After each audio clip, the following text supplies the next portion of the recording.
Okay, this is Zdenka. Check this out.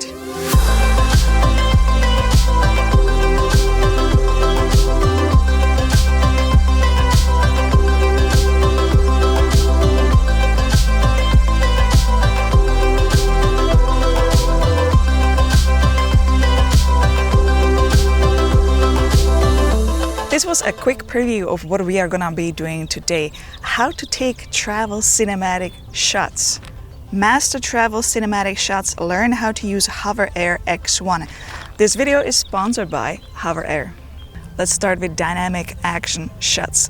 It's summer. Many of us love to do some riding, running, walking, bicycling, you name it. So how can you take cinematic action shots? What is the best way to capture action shots? You can have the camera to follow you. You can follow the camera in Dolly track mode, or you can use side track. If you're gonna be using side track, you have to make sure there are no obstacles along the way so you don't crash the hover. To get the best shots, you have to think about the location.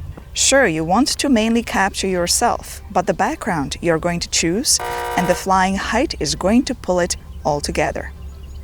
For this first shot, I think that I'm just gonna let the drone follow me. So I'm gonna go to follow mode and go to settings.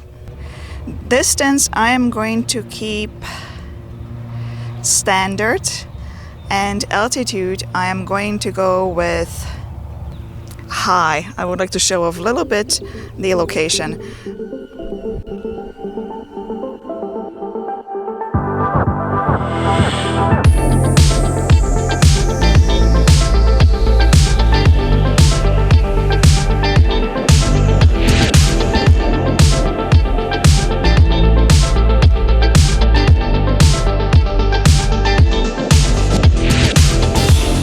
Classic aerial shots. I have to tell you that I've had this HOVERAir X1 close to a year now. There have been many firmware updates happening throughout the year, and also new features have been added. It's a must gear to have in my camera bag. It's got a permanent spot there. A few days ago, I was filming another sunrise with a fog around. I was super happy that I had this with me, as this kind of weather is very rare. It took only a few minutes to capture a few quick shots of the incredible scenery. For those who are watching this video and this is the first time you are seeing the hover, it doesn't have GPS. You connect it to your smartphone via Wi-Fi and you are pretty much ready to go. All you have to do is go to manual control mode and you can fly. Best part is that it takes off and lands in your hand. You don't need to register the drone or get a license. It weighs only 125 grams and it's tiny and foldable. It's super easy to use. I'm going to link the hover below the video in the video description for those interested. Prime Day, Amazon Prime Days are coming up. Take advantage of their special offer. And now let me show you how to take aerial shots. I'm in a place that is calling for a few cinematic aerial shots. There is just a lot of beautiful views around me. I'm hoping that it's enough of the light already because it's sunrise. It's, 5:40 a.m. roughly. So let's look at the settings first in HOVERAir camera settings, and I am choosing the video quality 2.7K at 30 frames per second. Countdown I have off. Grid I have off. Another control you want to change is control direction, towards outside, not towards me.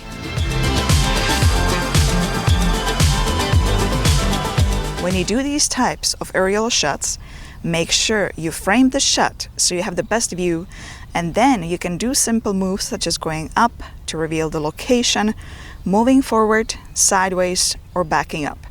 I purposely choose to film early in the morning or late in the afternoon to get the best lighting possible.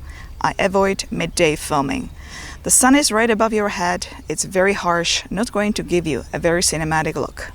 One mode that always puts a smile on my face is Dolly track, because at that moment, that drone becomes a toy and you just want to chase it around. So let's go to settings, and I'm going to go to Dolly track. Enter settings. So follow type is a Dolly track, duration continue, vertical mode is off, video quality 2.7K 30 frames per second, distance is standard, altitude is a flat shot.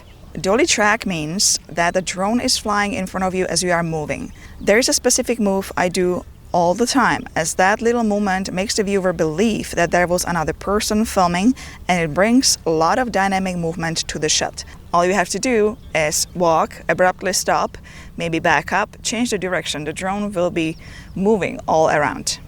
When you are watching these videos on this channel, you are seeing the end result, the polished, glamored look. You don't see what's really truly behind that. You don't see those moments when I'm chasing the sunlight, trying to capture the shots before the sun goes down so I don't run out of time. Or if I'm sprinting from one location to the other because I made a mistake and I need to return there. Right now, for example, I'm sitting wearing all black on the strong light. It's pretty hot. I am feeling pretty warm. Where am I going with this?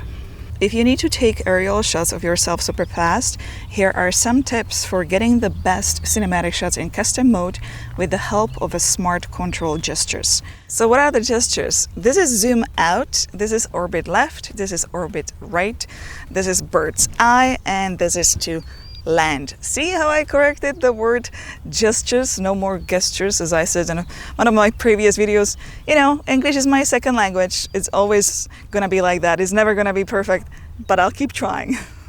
To get the most cinematic results, the key here again is to analyze the location first and think very quickly what moves make sense to film. If the land is just flat around you, there is nothing interesting. You don't need to do bird's eye. That wouldn't make sense. It would just be a waste of time. Let's go to smart control. If I go to settings, I can customize pretty much each shooting mode. So Dolly track, I have set distance to standard, altitude is flat point. Zooming out, I am going to do 9 meters and choose to go with actually rise, because I would like to show the whole structure behind me. Bird's eye, I am going to select to 5 meters, even though I don't think I'm gonna do that here. This location just doesn't seem like it is very favorable for bird's eye. So what I am after is orbit, and I'm going to select the radius. I'd say 4 meters is enough, and I will go for rise.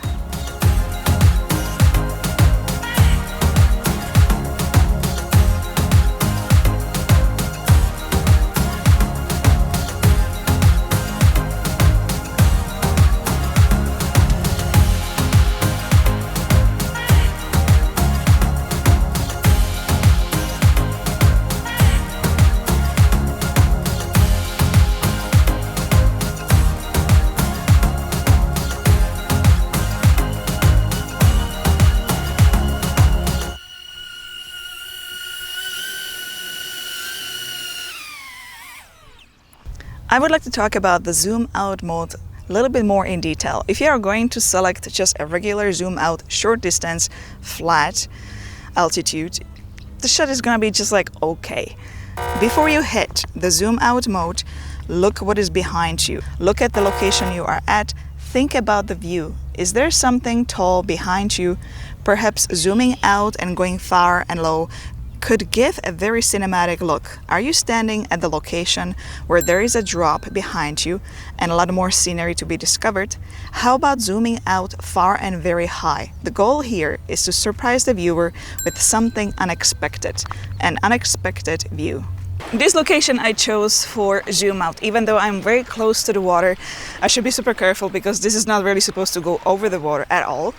So I am going to go to settings first and select zoom out and hit take a look. I'm gonna go to settings, and here we have video segments. What that means that it's going to take 2 shots, one as it is zooming out and then zooming in is gonna be the second shot. The distance I'm going to choose is 9 meters. Altitude, I am going to go for high.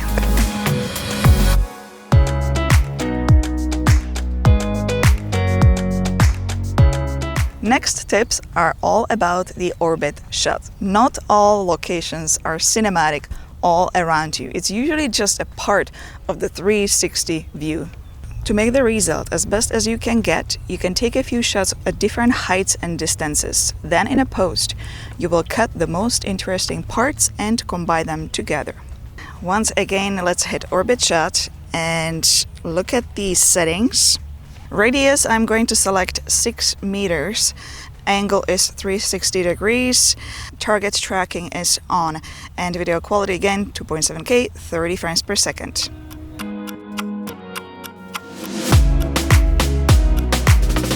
And I'm gonna go ahead and change the settings to lower 1 meter under the altitude.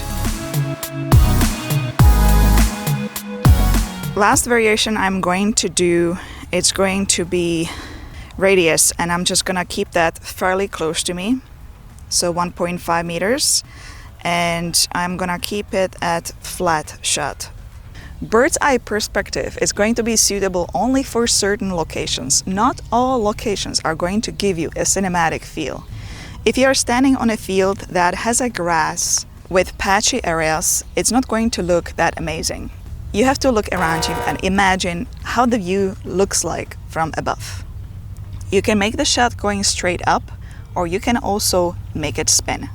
I chose quite unusual place for bird's eye. There are sitting areas right here, there's tables with these little umbrellas, so I'm hoping once the little hover will be up in the air, the view from the top will be quite interesting. I'm gonna make that spin as well. So let's go to bird's eye and go to settings. Altitude 15 meters, that's the highest I can get, so I'm gonna go for that. Rotation speed normal, and video quality again 2.7K, 30 frames per second. 15 meters. Bird eye.